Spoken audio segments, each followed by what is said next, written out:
Was talking specifically to um, Black males. Um,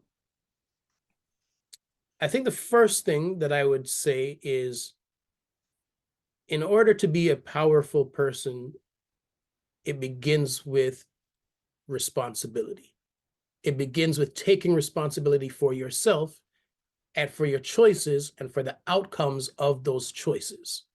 So, oftentimes people will say things like, well, I didn't have a dad or I didn't have a positive role model, which is valid and it is fair. And there's lots of research in terms of, the outcomes of those young people. But at the same time, when something goes wrong with my phone, I go on Google and I look for the answer. So can we still utilize that as an excuse? Because I could watch Uncle Phil on The Fresh Prince and I could see an example of fatherhood. When I grew up, it was The Cosby Show. I could see an example of fatherhood. So it's not just I didn't have it, so X, Y, and Z. That's an excuse.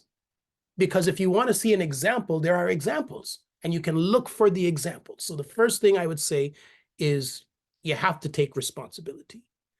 The second thing I would say is that your life matters, and it matters beyond um, sports and entertainment. It matters beyond stereotypes and fetishes. Your very existence matters. When I go into schools and I'm the guest speaker and I'm going to speak, I understand that my presence matters before I've even said a word.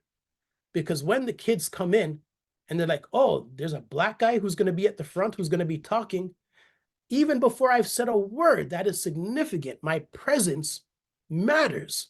So understanding that you matter simply for existing is very important. How am I going to utilize that?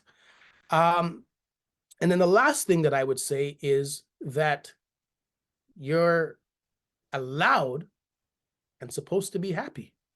You're supposed to experience joy. You're supposed to experience laughter. Life isn't just about gloom and doom. Oh, this, that, that. Find the joy in every single day and in every experience.